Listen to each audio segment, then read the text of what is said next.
көп ата-аналар білмей жатады, не үшін барамыз невропатологқа, ол не істейді, қалай диагноз қояды деп, осы туралы толығырақ білейікші. Сөйлеуі, ойлауы кеш балалардың диагнозы 3 жасқа дейін қойылмайтын еді. Қазір бізде заң шықты, 1 жас 8 айдан бастап балаға аутизм немесе ЗПР деген диагноз нақты қойылады. Ал балаларда қазір қандай диагноздар жиі кездеседі және оны қандай белгілермен танимыз? ЗПР болсын, аутизм болсын, бағытымыз бір. Бірақ қазіргі балалардың барлығына рас деген диагноз қойылады. Магазиндегі тәтті соктар, чупа-чупс, китайский желеден жасалған әртүрлі мармеладтар, сондайлар рациондар, немесе бір ғана пицца мен фри жеуі мүмкін. Ал мидың біздің жұмысын жақсартатын белок, май өнімдері ешқандай балалар қазір тұтынып жатқан жоқ. Невропатолог диагноз қойғаннан кейін түрлі мамандарға жол сілтеп жатады ғой, массаж, остеопат, логопед, дефектолог. Осы мамандарға барып кешенді көмек қабылдау қаншалықты маңызды? Сол мамандарға жібергеннен кейін дәрігерімен бірге комплексно жұмыс жасау керек. Тек қана коррекциямен 2 жыл көлемінде жүрген балалар бар. Алла тағала бізге беріп қойған 1 жасқа дейін сілекей арқылы заттарды ауызға салғанда антибактериальный заттардың сыртындағы шаң тозаңдарды залалсыздандырып тұрады.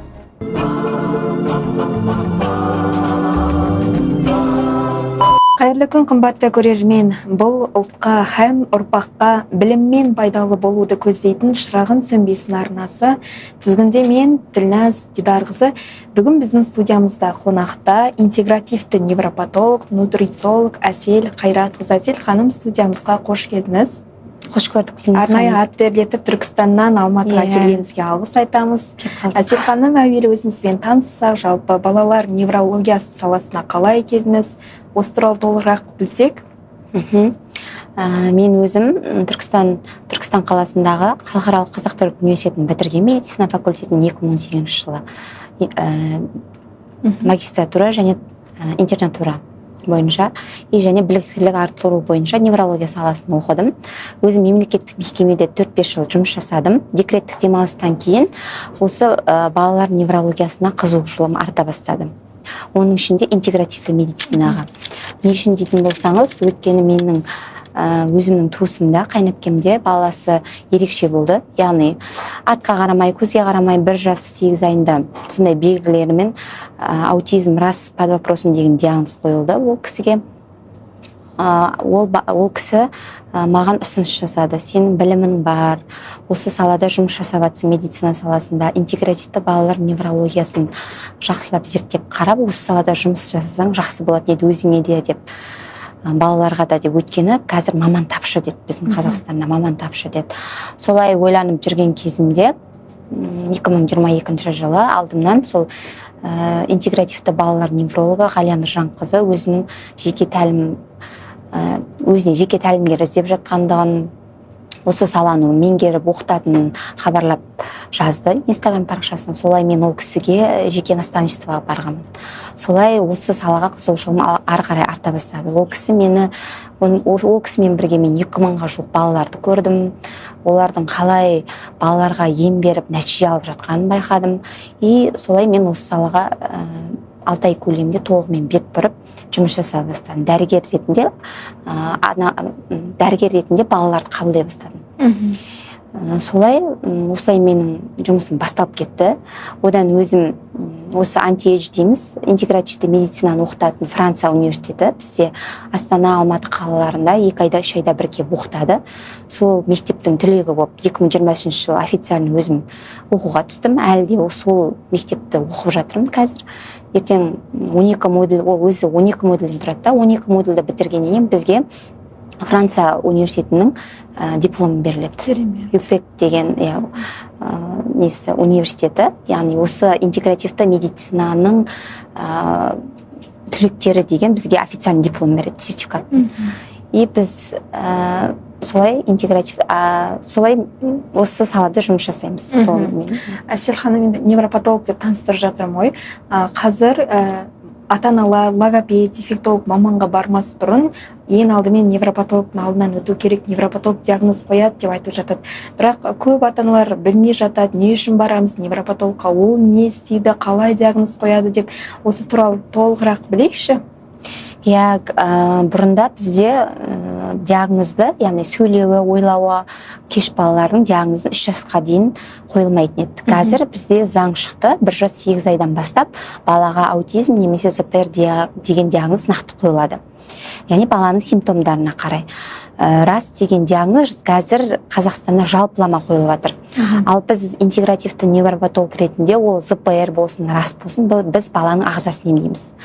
Осы задержкаға, яғни дамуының артта қалуына алып келіп тұрған себебін емдейміз. Яғни иммунды жүйесінде, жүйке жүйесінде, асқазан ішек жолында, бауыр өттерінде бұл балаларда проблема. Көп деген дефициттер, ағзасында метаболизм бұзылған, сол балалардың метаболизмін жаңа дефициттерін жапқан кезде біздің балаларымызда бұл диагноз шешіліп жатыр. Яғни ерте жастан балаларды сол 1 жас 5 ай, 1 жас 8 айда осы атын айтсаң қарамау, көзге қарамау, жаңа сөйлемеу деген секілді белгілерді көрген кезде ата-ана дабыл қағып сол кезде алып келетін болса, баланы 1 жылда, кейбір балалар 8 ай, кейбір балаларды 1,5 жылда біз шығарып жатамыз, қатарына қосып жатамыз.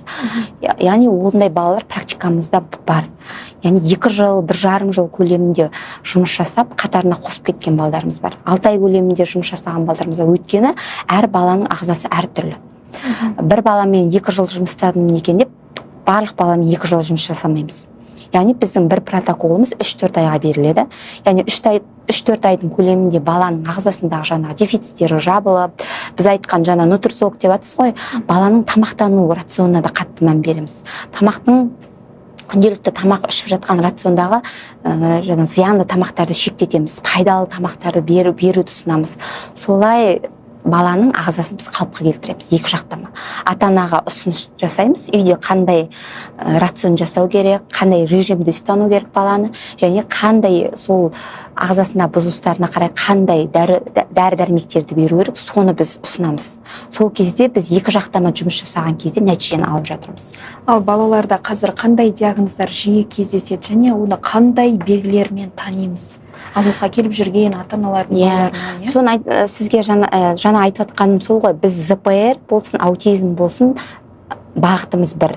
Бірақ қазіргі балалардың барлығына рас деген диагноз қойылады. Ол мемлекеттік тұрғыдан протокол бойынша солай бекітілген. Рас диагнозымен, яғни балаға қазіргі диагнозын қойып жатқан осы рас деген диагноз. Яғни расстройство аутистического спектра. Аутизм белгісі бар деген диагноз қойылады. Ал ол аутизмді шақырып тұрған себептерін емдесеңіз, причинасын емдесеңіз, ол сіздің ол белгілер жойылады. Жаңағы атқа қарамау, көзге қарамау, команда орындамау деген белгілер жойылады.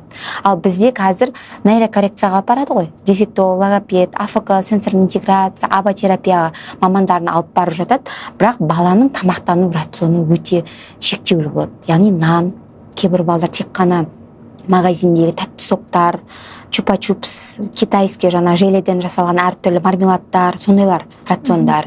Немесе бір ғана пицца мен фри жеуі мүмкін. Ал мидың біздің жұмысын жақсартатын белок, май өнімдері ешқандай балалар қазір тұтынып жатқан жоқ. Бұрынғы қазақтың ата-бабаларымыздың қолданған сорпа, қазы-қарта, жалжая, құйрық, қымыз, қымыран, қазіргі өсіп келе жатқан балалар ондай тамақты ішпейді. Сондықтан да бірден бір себеп осы. Бізге алдымызға ата-аналардың көп қоятын сұрағының бірі осы ғой, бала неге сөйлемейді, не үшін сөйлемейді дейміз. Бірінші кезекте осы сөйлемеуінің бірден бір себебі тамақтану рационының өзгеруі және де ұйқы режимі. Бізде балалар қазір 1-2, ата-ана қай уақытта жатады, бала сол кезде ұйқыға кіреді. Ал бізде қалыптыда бала жақсы өсу үшін 9-10 ұйықтау керек. Өйткені 9-10 біздің ағзамызда мелатонин деген өсу гормоны жақсы бөлінеді. Миға жақсы антиоксидант, кислород. Қазір көпшілік аналарды естейтініз сол ғой, кислородный голодание екен, бізде гипоксия екен деп жатады. Бірден бір себебі сол кішкентай кезіндегі тамақтану рационы мен ұйқының режимдерінің бұзылысынан болады. Ал кейбір балаларда иммунитеті әлсіз болып жиі ауыра береді. Ай сайын антибиотик, ай сайын больницаға жату, іш өту, құсу. Яғни осы белгілер 1,5 жасқа дейін жиі қайталанса, 1-1,5 жаста бала атқа қарамай, көзге қарамай осындай неврологиялық симптомдармен көрініс береді. Оған дейін балалар, көпшілік балаларда симптомдарын бермейді. Особо қатты бермейді. Тек қана ата-аналардың байқайтын кездері сол 1,5 жас пен 2 жастың ортасы. сол кезде дабыл қағып бізге келеді. Біз көбіне ғылыми ақпарат көздерінен негізі жаңа айтып жатсыз ғой, аутизм туралы, аутизм емделмейді деп оқимыз да, ал қазір әлеуметтік желілерде мынадай бір видеоларға кезігеміз, аутизмді 3 айда емдедік, жарты жылда емдедік деп, осыған дейін келген қонақтарымыздың бір-екісінен естігенбіз, қате диагноз қойылған, ол аутизм емес екен. Осындай ауыр қате диагнозды қоюдың салдары қандай болады жалпы, және аутизм емделе ме? Иә, осы ауыр диагноздың балаға бірден қойылуы бірінші кезекте ата-ананың психологиясына, ресурсына қатты әсер етеді. Өйткені ата-ана ол диагнозды қабылдамай 1-2 жыл көлемінде уақыт жоғалтады. Яғни ол диагноз емес, диагноз қуалап кетеді. Мен кез келген ата-анаға айтатын диагноз қуаламаңыздар. Диагноз емес, сол диагнозды шақырып тұрған себеп диагноздарды қолаңыздар. Яғни анемия, ішек дисбиозы, өттің толуы, қалқанша безінің өспеуі деген секілді медициналық тұрғыдағы диагноздарды айтып жатырмын. Сол диагноздарды емдеген кезде біздің жаңағы ЗПР аутизм диагнозы емделеді. Ал истинный аутизм, енді расымен шынайы аутизм болса, ол балада өмір бақи қалады. Яғни мінез құлықта өзгерістердің болуымен ол білінеді. Яғни ол болашақта сөйлейді, түсінігі кіреді, бірақ қоғамға қосылуы қиын болады. Көпшілік ортада өзін ұстай алмайды, эмоциясын басқара алмайды. Яғни шектен тыс бір агрессия көрсетуі мүмкін. Осы белгі ол балада рас диагноз қойылатын болса, өмір бақи қалады. Бірақ рас диагнозы қойылған баланы да түсінігін кіргізіп сөйлетуге болады. Жеңілдетуге болады өмірін. Ал 3 айда шығардым, 6 айда шығардым деген рас деген диагноздар, ол басында диагноз дұрыс қойылмаған. Мүмкін бәркім маркетинговый ход. Маркетинговый ход болуы мүмкін. Яғни ол кішкене ғана және дамуында тежеліс болуы мүмкін. ЗПР деген немесе ОНР. ОНР деген жалпы сөйлеуінің кешеуілдеуі болуы мүмкін. Соған байланысты сол диагноз қойылып кетуі мүмкін. Бізде және де біздің қазір медицинада сенсорлық бұзылыстар аутизммен көп шатастырады. 85% ұқсайды белгілері. Жаңағы аутизмде кездесетін белгілердің барлығы бар, бірақ аутизмнің ерекшелігі жаңағы адам таңдау, қоғамға қосылмау, және балалармен қосылып ойнамау. Және де ол аутизм бар бала туылғаннан бастап білінеді. Ал ЗПР диагноз қойылған балалар, олар 1 жас 5 ай, 8 айда бірден жаңағы симптомдармен көрініс береді. Сөйлеп жүрген баланың бірден сөйлемей қалуы, түсінігі бар баланың бірден түсінігінің жоқ болып кетуі деген секілді. Ол диагноздар, яғни ЗПР диагноздар. Ал рас диагноз ол туылғаннан білінеді. 4 ай, 5 айдан бастап жаңағы өте тыныш болуы, удобный бала болды дейміз ғой, тыныш жыламаған, қоғамға қатты өзінің бар екенін көрсете алмаған бала. Яғни көру арқылы, есту арқылы, жарықтарды қабылдау арқылы өзінің сезімдерін жеткізе алмау. Кішкентай кезінде. Яғни рас диагноздарында сондай болады. Түсініңіздер ме? Ол туыла солай, оны сіз өзгерте алмайсыз, ол диагноз қалады. Тек қана біз қоғамға бейімдейміз ол кезде. Түсінесіз бе? Ал сіздің есіңізде қалған ерекше балалар туралы білсек, қандай балалар келіп еді, осы бір оқиға болып еді дегендей ағынан жарық оқиғаларыңыз? Менде осы 2024 жылы Арал қаласынан 4 жасар бала келген. Сол рас деген диагноз қойылған. Бұл балаңыз емделмейді, осы күйінше қалады деп, солай ата-анасы қатты психологиялық тұрғыдан травма болған. Енді үйіндегі әулетімен келді маған консультацияға. Сол кезде мен баланың анализдерін қарап, жаңағы ішектегі бұзылыстарын қарап, электроэнцефалографияда мидың бөліктерінде қандай бұзылыс бар, сонда қараймыз біз. Зейіні қандай, интеллектісі қандай, ол баланың ойлауы қалай, болашақта шынымен бұл баланы біз қоса аламыз ба? Сондай ата-анаға үміт беру үшін сен баланы тексеріп қарау керексің. Ертең ол баладан бір сен нәтиже ала аласың ба, соған көз жеткізу керексің.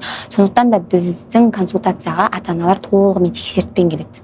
Мен баланың бетіне қарап, бұл бала шығады, шықпайды деп қорытынды жасай алмаймын.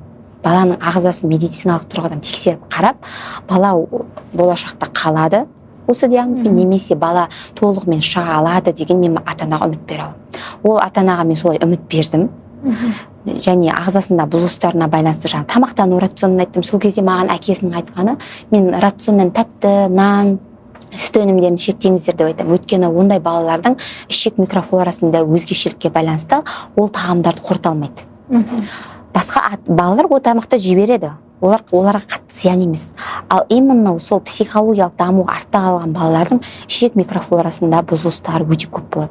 Өйткені оны Наташа Кембл деген өзі невропатолог, профессор, өздерінің баласы ерекше болған. Осы психологиялық дамуының нәтижесі бар балаларда ішек микрофлорасында бұзылысы бар екенін диссертация қорғап жазып кеткен. Қандай бұзылыс болатын, қандай анализ тексеріп бұл балаларды емдеу керек, сол туралы толық мен бір кітап ГАПС деген кітап шығарып кеткен. Біз сол методика бойынша балаларды емдейміз. И мен ол ата-анаға солай осындай деген секілді жаңағы ақпаратты бердім. Ол ата-ана сенді, тамақтануды өзгерту бізге проблема емес деді. Қосымша дәрі-дәрмектерін жазып бердім. Оны қабылдады. И 6 айдың жобасында бірден жоқ болып кетті ол ата-ана. Маған кері байланысқа шықпады. Обычно менде 2 ай кері байланыс ата-аналар хабарын беріп отырады. Балама бастадым, жегізе алмай жатырмын тамақты, или дәрі-дәрмектерінен қиналып жатырмын деген сияқты маған кері байланысқа шығу керек тұғын. Ол ата-ана шықпады. И мен іштей күтіп жүрдім сол ата-ана бір күні маған бірнәрсе айтарын шығар деген сияқты. Ойымда болды сол бала. И бір күні мынандай маған комментарий жіберген. Әсел доктор, рахмет сізге, Нұртөре сөйледі, садикке барды, мені тақпағы, тақпағы айтқан видеосын жіберген маған. Енді мен өзім қандай қуаныш болғанын айтып жеткізе алмаймын. Өзім бір жиналыста жүргім сол жерде, отыра алмаймын ғой ана жерде. Қыпырттап жан-жағыма айтайын десем олар түсінбейді ғой. Мен өзім қуанып жатырмын да. Шыққаннан кейін барып, өзім коллективіме барып айтып жатырмын ғой, қуанышымды бөлісіп. Қалай сенбейсің дейді да. Ағзаның метаболизмін реттеп, тамағын реттесең, баланы қатарға қосатынына қалай сенбейсің осыдан кейін деп әріптестерім айтып отыр да. Иә деймін да. Солай сондай бір ерекше оқиға болған менің өмірімде. И менде осы Алматы қаласынан даже 3 науқас бар қазір. 2 жыл көлемінде жұмыс жасаймын. 8 жасқа келді. Өткен олар маған баланың ерте жастан келгені жақсы. Өйткені ішек микрофлорасы 3 жасқа дейін жақсы қалыптасады бізде. 3 жастан кейін кішкене қиындау болады. Бізге 3 жасқа дейінгі 2 жас, 1 жас 8 ай келген балалар 1 жылдың көлемінде, кейбір балалар 8 айдың көлемінде қатарға қосылып кетеді. Ал 3 жастан кейін уже 4 жас, 5 жас келді, мен олармен 2 жыл көлемінде жұмыс жасаймын. Ең ұзағы дегенде. 2 жыл көлемінде жұмыс жасап, қазір Алматы қаласында 2 класты бітірген балам бар. Талдықорғанда уже 1 классқа барып жатқан балам бар. Тағы Алматыда уже мектеп алып даярлыққа 2 бала қазір дайындалып жатыр. Сөйлейді, түсінігі бар. Тек қана олардың оқу үлгерімінде қазір проблема бар. Жазуында, сызуында. Біз енді сонымен нейрокоррекция жасап жатыр ата-анасы. Мен мына жақтан әлі де миына, ағзасына поддержка беріп жатырмын. Дәрігер ретінде. Ал невропатолог диагноз қойғаннан кейін түрлі мамандарға жол сілтеп жатады ғой. Массаж, остеопат, логопед, дефектолог. Осы мамандарға барып кешенді көмек қабылдау қаншалықты маңызды? Ата-аналар түсінбей жатады, не үшін барамыз? Логопед деген бұрын болмады ғой, дефектолог деген бұрын болмады ғой деп қабылдап жатады әлі күнге дейін. Иә, біз ұсынамыз. Балаларға нейрокоррекцияның именно қай маман керек, баланың жағдайына қарай. Жаңағы бізде нейрокоррекцияның түрі көп қой, сенсорный интеграция, АФК, абатерапия, дефектолог, логопед, массаж деген нәрселер бар. Біз баланың массажды қай кезде береміз? Бұлшық тонусы қатты болса, немесе шектен бос болса. Сол кезде массажды ұсынуымыз мүмкін, бірақ көрсеткішке қарай, баланың өзінің симптомдарына қарай береміз. Бірақ атқа, көзге қарамай тұрған баланы бірден логопед дефектологқа жібермейміз ешқашан. Өйткені ол педагог маманның алдында әлі отыра алмайды. Өйткені бала ақпаратты көру арқылы, есту арқылы қабылдап тұрған жоқ. Біз сыртқы ортамен 90% көру арқылы қабылдаймыз информацияны, дұрыс па? Және есту арқылы қабылдаймыз. Сіз ұзақтан кетіп бара жатып атыңызды айтсам, сіз қарайсыз, дұрыс па? Солай ақпаратты естіп, көріп қабылдамаған баланы мен педагог мамандарына жібере алмаймын. Ол баланы жаңағы көру, есту анализаторлармен жұмыс жасайтын сенсорный интеграция мамандарына жіберемін, сенсорный терапевттерге. Олар атқа қаратып, көзге қаратып, сонда жаттығу жасайды. Бірақ сол мамандарға жібергеннен кейін дәрігерімен бірге комплексно жұмыс жасау керек. Тек қана коррекциямен 2 жыл көлемінде жүрген балалар бар. Сол бұрынғы бірінші кезде симптомдары қандай болды? әлі сол симптоммен жүреді. Сәл ғана бір-екі ғана бір агрессиясы басылып, мысалы тырнақ алғанда жыламайтын болды деген сияқты бір-екі белгілерді нәтиже қылып алуы мүмкін, бірақ бала әлі көзге қарамайды, атқа қарамайды, түсінік жоқ. Маған ондай нәтиже керек емес 2 жылдың көлемінде. Маған баланың 2 жыл көлемінде көзге қарап, түсіне кіріп сөйлегені керек. Түсіндіңіз бе? Ата-ана сол нейрокоррекциямен ұзақ уақыт жүріп қалып жатыр. Мен ол жаққа барма деп айтпаймын. Барыңыздар, бірақ мен айтам ғой, баланың ағзасын емдеп, сосын жіберсеңіздер коррекцияға. Сіз мысалы грипп болып тұрған миды фитнеске жүгіртіп жатсыз, бірінші орын ал деп. Ол бірінші орын ала алмайды, өйткені ол ауырып тұр. Сіз ауырған жерін кішкене емдеп, миына кислород, белокты дұрыс жеткізіп, жүгіртетін болсаңыз, ол бала бірінші орынды алады. Сол сияқты. Екеуі бірге параллельмен жүреді. Бөлек-бөлек жүрмейді. Бірақ қайсысы енді қаражат жағынан қиындық болып жатыр. Ата-ана барлығына бірде апара алмаймын мен оны, дәрігерге барам ба жоқ, нейрокоррекцияға барам ба дейтін болсаңыздар, бірінші кезде дәрігерге келіп, тамақ рационын өзгертіп, ағзасына күш беріңіздер, көмек беріңіздер. Одан кейін ары қарай қаражат болып жатса, конечно, нейрокоррекцияға апарғаныңыз дұрыс. Мен бала ата-аналарға үй жағдайында жасалатын жаттығуларды айтамын, рекомендация жасап, баланың жағдайына қарай. Үйдегі қарапайым навыктарды баланы дамытатын білмейді. Мысалы, қасықты өзіне беріп, тамақ ішуді үйрету, киімін кигізу, аяқ киімін киіп шешу деген навыктарды жасамайды қазір 4 жасар, 5 жасар балалар. Өйткені ата-ана жасайды орнына барлығы. Сол нәрсені жасаса да, біздің мидың маңдай бөлігі, төбе бөлігіне стимуляция жасайтын еді ата-ана өзі үйде. АФК сенсорный терапевт болып өзі жасайтын еді балаға жаттығуды. Бұрын аналар өзі болды ғой, логопедия, баласын құмға жіберді, әртүрлі ойыншықтар берді. Біз қазір шетелден Баку, Әзербайжан, жаңағы Израильден оқып жатырмыз да, сенсорный интеграцияны. Мамандарымыз жібереміз, орталықтағы Түркістанда сөйлеп аламда мамандар біз жіберіп тұрамыз. Олар да айтып келеді, біздің бұрынғы кішкентай кезімізде өскен жеріміз дейді, мысалы, тасты, құмды кешіп, суды кешіп, мысалы, телефон, телевизор жоқ, шектеу жоқ. Тек қана денемізді тер арқылы жанасып, жаңағы аяғымызды тактильный сезімталдық дейміз, тасты да құмды да кешіп, сол сезімдерді біз миға сигнал ретінде бере алғанбыз уақытылы. Ол сезім қазір бізде жоқ. Балалардың барлығын пакет сияқты упаковка жасап, торговый центрлерді әдемі қылып ұстап, ойбай үстіне кір болмасын, шаң болмасын, құлама, түртпе, аузына салса сама. Бала 1 жасқа дейін заттардың бәрін аузына салып өседі. Ауыз арқылы миы таниды оның баланың ыдыстың кедір бұдыр екенін, тегіс екенін, мұздай екенін деген секілді, ыстық екенін деген сезу керек сол бала. Сол сезімдерді алмаған бала қазір 2 жастан 3 жастан балалар әлі заттарды аузына салып жүр. Өйткені кішкентай кезінде ол сезімді алмаған бала. Түсіндіңіздер ме? Неғып кішкентай кезде өткен Алла тағала бізге беріп қойған 1 жасқа дейін сілекей арқылы заттарды ауызға салғанда жаңағы антибактериальный жаңағы заттардың сыртындағы шаң тозаңдарды залалсыздандырып тұрады. Ол механизм бізде 1 жастан кейін жойылады.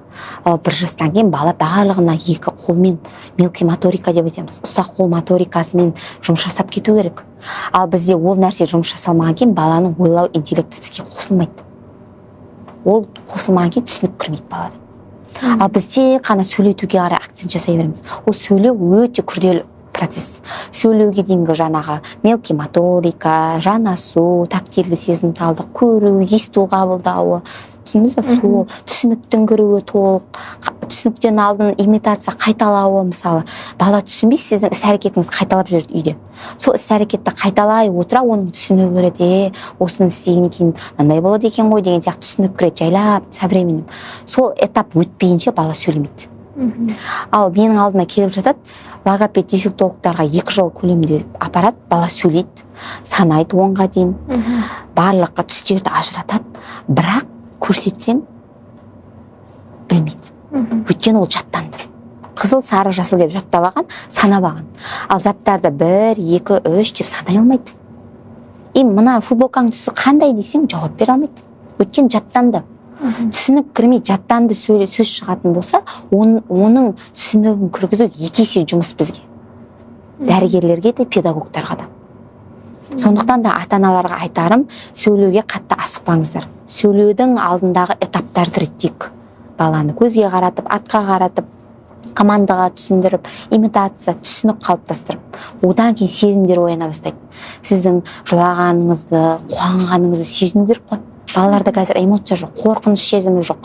Далаға қарай, машинаға қарай жүгіріп кете береді. Біреулерді тістейді, кейбір балаларда самоагрессия шығып жатыр. Ұрғылайды, таспен ұрады. Білмейді ғой, өйткені бала ол сезімнің дұрыс емес екенін білмегендіктен істейді.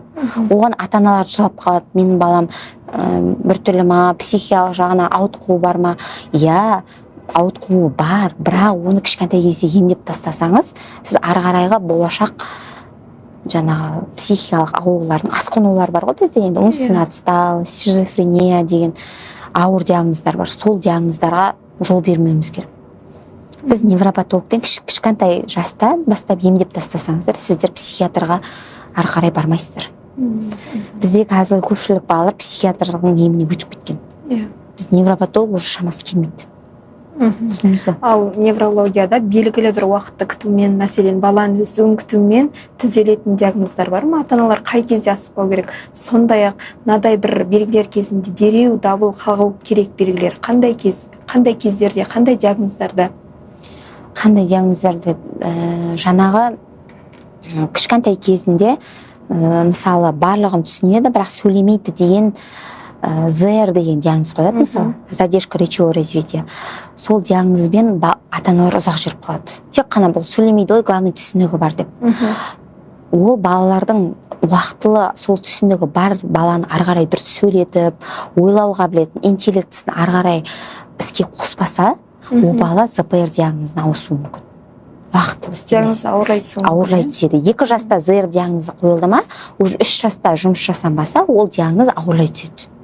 Кейбір балаларға мен 4 жаста уже рас деген диагноз қойылып кеткен балаларды да көргем. Ауырлаған соншалық. Өйткені ата-ана уақытылы мамандарға алып бармайды, және жеңіл қарайды ол диагнозға. Кейбір ата-аналар болған практикамызда ЗПР десе, деп ол диагноздың соншалықты күрделі екенін білмеген кездер болған. Яғни оны бір гастрит, бас ауру деген сияқты 10 күнде бір емделіп кететін ауру деп қабылдаған ата-аналар болған. Сондықтан да мамандардың ол диагнозбен ұзақ жұмыс жасайтынын, ол 10 күнде, 3 күнде сөйлетіп кетіп, бір 10 күнде ине салып, немесе бір дәрі-дәрмектің көмегімен бала сөйлеп кетеді деген мифтерді жаңағы жою керек та, ата-ананың көңілінен ше. Ата-аналар сондай алданышпен уақыттарын жоғалтып жатыр. 2 жыл, 3 жыл уақыттарын кетіп қалып жатыр. Ана біреу 10 күнде сөйлетем, мына біреу 1 айда сөйлетем деген жалған ақпаратпен кетіп қалып жатыр. Маркетингтің құрбандары болып отыр. Ол физиология сондай. Біз зақымдалған нейрондар 275 күнде восстановление болады, қайта қалпына келеді. Сен қаншалықты миллион дәрі бер, 2 миллионның дәрісін беріп, күшті мамандарға апарсаң да, ол уақыттан аспаймыз. Өйткені Алла тағала сондай механизм емес қойған біздің ағзамызға. Түсіндіңіз бе? Біз неге тула салып сөйлеп кетпедік? Біз тула салып 3 айда мойын ұстадық, асықпай.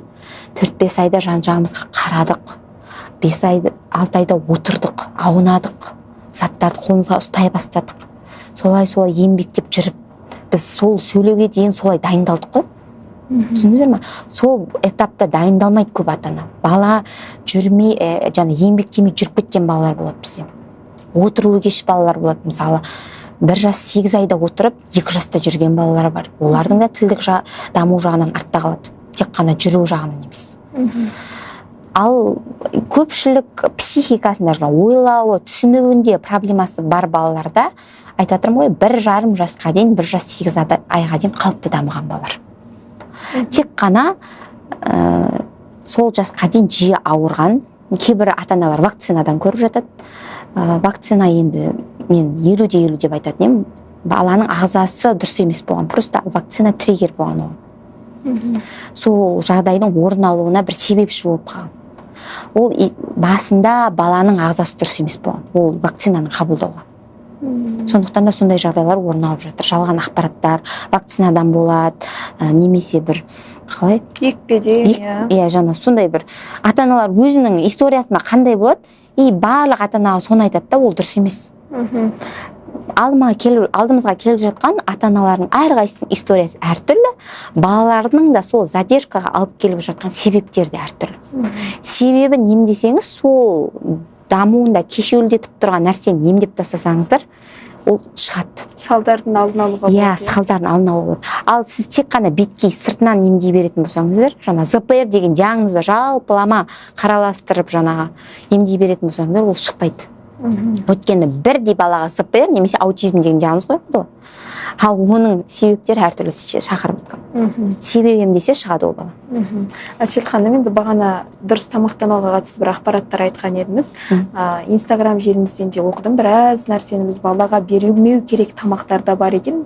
Қазір дүкендерге кірсек, агуша, няня, балалар солай жылайды, анан апер, манан апер. Кейбір аналар айтып жатады, балаларым бізбен бірге тамақ ішпейді, олардың өздерінің жейтін тамақтары бар. Жейтін тамақтар бұл смак, чипсы, әртүрлі фастфуд өнімдері. Баланы қалай дұрыс тамақтануға үйретеміз? Нені білу керек, неден тыю керек? Осы туралы бір ашып талқылап. Иә, өте жақсы сұрақ. Біз бала туылғаннан кейін бала ана сүтімен қоректену керек негізі желательно. Өйткені ананың сүтінде баланың иммунитетін қалыптастыратын иммуноглобулиндер бар. Және баланың ішек микрофлорасын жақсартатын ана сүтінде жақсы пробиотик, пребиотиктер бар. Және Б тобының дәрумендері басқа да дәруменге бай. Көпшілік аналар баланың сүтім шықпады деп баланы емізуден бас тартып жатады. Мен желательно ананың жаңағы стресс жағдайларын бәрін шегеріп, өзі дұрыс тамақтанып, ұйқысын реттеп, баласын көкірекке салып емізгенін қалаймын. Өйткені осы процесстерді алмаған баланың иммунитеті төмен болады. И задержкаға жаңағы қауіпті бір факторлардың бірі болып саналады да бұл. И 6 айдан кейінгі прикормның дұрыс басталмауы. Жаңағы аптека, магазиндердегі агуша, нестленің кашаларынан бастап ата прикормды. Прикормды балаға біз сорпадан бастағанымыз жақсы. Үйдегі 1-2 сағат қайнатылған кішкене 1 шай қасықтан бастайсыздар. Одан кейін ары қарай көкөністерден бастау керек. Брокколи, жаңағы сәбіз, асқабақ, қызылша және дәндерден. Гречка, күріш, солай прикормды бастаған дұрыс. Одан кейін бастап жаңа 8 айда фарш, одан кейін 10 айда кефир, күрделі жаңа еттер қосыла береді солай. Уже 1 жаста бала сіздің ересек адамның жейтін тамақтарын бәрін жеу керек. Ал бізде қазіргі 1 жасар балалар тек қана сместе и каша, манная каша жейді. Манная кашаның құрамында баланың дамуына, өсуіне қажетті ешқандай витамин жоқ. Тек қана бидай, жеңіл қорытылатын көмірсу. Ол бізге ешқандай дамуға әсер етпейді. Біздің баланың дамуына май, белок керек. Біз белок тамақтарды еттен, жұмыртқадан және жаңағы дәнді дақылдардан аламыз. Майды жаңа сорпадан аламыз және жаңа құйрық май. 6 айдан бастап кішкене бұрында ата-бабамызда әжелеріміз құйрықты сорғылған ғой, бала жөргегін сатады деп ше, сол дұрыс қой. Сол майды сорғызып үйрету керек. Прям мынандай 1 кусок майды беріңіз демеймін, кішкене сорғызып, дәмін татқызып. Ет асқан сайын балаларыңызға құйрық майдың жалатып, дәмін бере беру керек. Яғни біздің ми 80% майдан тұрады. Бала майды жақсы қабылдай ма, баланың миына да қажетті қорек жақсы барады. Біз шетелдің тамақтарын қарап, ата-аналар тамақтану рационын қиындатып алады өздеріне. Үйдегі қазір қарапайым заттардан дұрыс тамақты жасап алуға болады. Тамақтың майын 1 жастан кейін жылқының майына немесе құйрық майын жасау керек. Трансмай, жаңағы майлар магазиндегі, ол біздің ағзамызға улы токсикалық әсер етеді. Біздің ағзамыздың өзі оны әрең шығарады. Ал өсіп келе жатқан баланың ағзасы оны 2 есе ауыр шығарады ағзадан. Ал ішек микрофлорасында бұзылысы бар балаларға ол вообще шығарамайды, ағзада тұрып қалады. Ағзада тұрғаннан кейін біздің бүкіл ағзаның жасушаларын өлтіреді. Оның ішіне мидың да жасушалары бар. Біз анализдерден көреміз, бауырдың, бүйректің жұмысын нашарлаған. Оны ата-ана анализ тапсырмаса сыртқы көрініспен балаға қатты көрініс бере бермейді. Ал задержка бірден көрініс береді. Яғни көзге қарамау, бұрынғы істеп жүрген навыктарды жасамау, жылай беру, ұйқысының бұзылуы деген секілді ата-анаға бірден дабыл қағатындай сигнал береді. Ал басқа органдардың, ішектің мысалы бұзылыстары, бауыр бүйректің бұзылыстары ата-ананың көзіне көрінетін симптом көрініс бермейді. Сондықтан ата-ана білмейді, оған қатысы бар екен деп ойламайды. Медицина саласында дәрігерлер біздер ата-анаға түсіндіруіміз керек. Осылай баланы емдеңіз, сол кезде бала жақсарады деп. Бізде солай нәтиже алып жатқан ата-аналар өте көп. біз жыл сайын осылай сый барысына бағдар деген жобалар жасаймыз. Ата аналарға мынандай кітапшалар ұсынамыз. Қандай неден бастау керек тамақты, үйде қандай, мысалы анау мысалы үйіндегі енесі күйеуі айтып жатады, ой нормально деп, бірақ ата ана сезіп жатады ғой, неден бастаймын деген кезде сол кітапшаны ұсындық біз. 2023 жылы 24 жылы бізде белсенді сатылды ол кітаптар. Ата аналардан да отзыв өте жақсы болды. Ол кітап әлі сатылымда бар, иә? Ол кітап әлі сатылымда. Біз Ғалия Нұржанқызы парақшаны белгілейміз, көрермендер, сол парақшадан толығырақ білсеңіздер болады. Ғалия Нұржанқызы екеуміз осы бағдар деген кітапшаны жарыққа шығардық. Өйткені әрбір ата-ананың үйіне бағдарда осы бағыт, қалай баланың неден бастаймын, қалай бастаймын, кімге апарам, тамақты не істеймін, үйде қандай жаттығу жасаймын деген нәрсенің барлық ішінде жазылған. Неге ол тамақты беру керек, қазы қарта, жал-жая, қымыз қымыранды не үшін беруіміз керек, соның барлығы жазған. Өйткені біз қазақтың гені, біз сол тамақтарды қабылдаймыз. Біздің ата бабамыздың өскен тамақтарды біз жеуіміз керек. Біз шетелдің тамақтарын емес, өзіміздің бойымыздың сіңген, генімізге сіңген тамақтарды жеуіміз керек. Ол тамақтар өкінішке орай жеңіп жатқан жоқ. Өйткені магазинде қарап отырсаңыздар, зиянды нәрселер алмастырды, иә? Тез дайындалатын, жаңағы тоңазытқышта жылдап, айлап сақталатын тамақтарды көп қолданып кеттік қой. Жаңағы ақ қант дейміз ғой.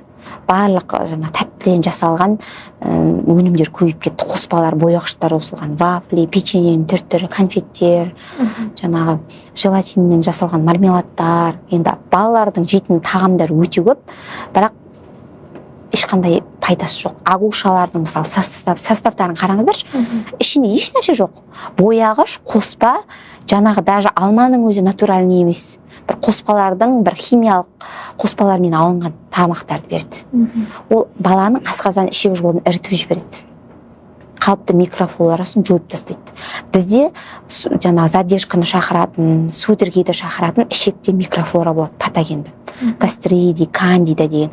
Сол қалыпты жағдайда бізде болады. Өйткені біз жеген тамақты қорыту үшін олар керек бізге. Үлкен дәреттен шығару үшін. Ал олар шектен тыс болып кетсе, біздің ағзамызға ауыр диагноздарды алып келеді. Жаңағы ЗПР, аутизм, судороги, гидроцефалия, тағы да қандай көп қой қазір диагноздар неврологиялық, ДЦП. Адам аштан емес, астан өледі деген. Сол қазақ бекер айтпаған ғой, ауру астан деп.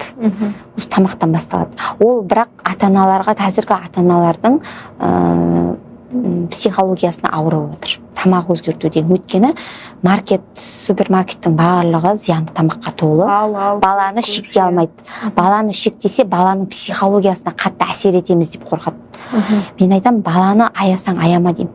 Кішкентай кезінде сіз оның зиян екенін біле отыра беретін болсаңыз, балаңызға екі есе қиянат жасайсыз. Сіз біліп тұрып оны бермеу керексіз. Ертең ол сізге баланың түсінігі қалыптасып сөйлеген кезде ол сізге рахмет айтатын болады деймін. Қазір сіз оны аямаңыз деймін. Басқа балалар жейді, десе сол деген нәрсесіне беріліп қояды ғой. Ол берілмеңіздер деймін ғой мен. Өйткені өзімде ата-анам, мен де білем. Мен де 3 бала асырап отырмын. Қиын қазіргі заманда бір нәрседен балмұздақтан шектеу, пиццадан шектеу өте қиын. Олардың санасына құйып келе жатырмын. Әлде зиян, тістерің түсіп қалады, көп ауырып қаласыңдар, тірілерің өліп кетеді деген секілді үйде өзім солай тәрбиелеп отырмын. Былайша айтқанда. Ал қазіргі балалар сенсорлық жүктеме дейміз ғой, гаджетке, телефонға тәуелді. Өзімде анамын дедіңіз. Балаларыңызды қалай тиясыз телефоннан? Телефонды күнделікті 1 сағатқа ғана беруге тырысам. Желательно 3 жасқа дейінгі балаларға мүлде бермеуге кеңес берем. Өйткені гаджет бізде Б тобының дәрумендерін ағзадан сіңіріп алады өзіне қарай. Біздің жүйке жүйемізге қажетті B12, B6, B3, B7 деген витаминдердің барлығын гаджет бізден энергиямыз суырып алады. Сосын қазіргі адамдар сондай агрессивті болып кеткен. Балалар да агрессивный. Телефон алмаса шалқасынан түседі. Жылайды, телефонды лақтырады. Оны 1 апта, 2 аптаның көлемінде уақыттан шектеп барып жойыңыздар деймін. Мысалы 6 сағат көретін баланы 5 сағат, 4 сағат, 3 сағат, солай сағаттан шектеп жоқ қылып жібересіздер. Өмірінен жоқ қылып жібересіздер. Оны басқа сыртқа апарып паркке алдандырасыз. басқа да қоғамдық жерлерге алып барасыз, үйде кітапшалар әкеліп солармен көңіл бөлесіз. Бізде проблема ата-аналарда уақыт жоқ қой қазір. Өздері жұмыс басты, өздері телефонда, өйткені қазір жұмыстың бәрі әлеуметтік желі арқылы болған кейін өздерін шектей алмайды қазір. Сондықтан да балаларына өзі жұмыс істеу үшін солай уақытша беріп қойып, солай баланы үйретіп алады ғой, үйретіп алады. Солай үйретуге болады, оның жолы көп. Істеймін деген ниет бар адамға, жолы көп негізі. Алдымен ниет қой. Әсел ханым, керемет ақпараттар айтылып жатыр. Енді подкастымызды қорытындыласақ, бізді бақылап отырған ерекше балалардың анасына маманнан мамаларға кеңестейікші. Не айтасыз? Маманнан мамаларға кеңес, яғни аналарға айтарым, әртүрлі аналардың кеңесінен, әртүрлі басқа да бір псевдо мамандардың кеңесіне жүгінбей, осы салада қызмет етіп жатқан дәрігер, педагогтардың кеңесіне құлақ асып, кешенді жұмыс жасаңыздар. Бір жақтама тек қана педагог мамандарымен, немесе бір жақтама тек қана медицина дәрігерлердің бағытымен ғана емес, екі жақтама бірдей жұмыс жасаңыздар. Сол кезде толыққанды нәтижені аласыздар. Бір жақтама жұмыс сіздің ресурсыңызды алады, уақытыңызды алады, және баланың болашақта толыққанды дамуына кедергі жасайды. Біздің баланың дамытатын алтын уақыттары 3 жас, 3 жасқа дейін үлгермедіңіз ба 5 жас, 5 жасқа дейін үлгермедіңіз ба 7 жас.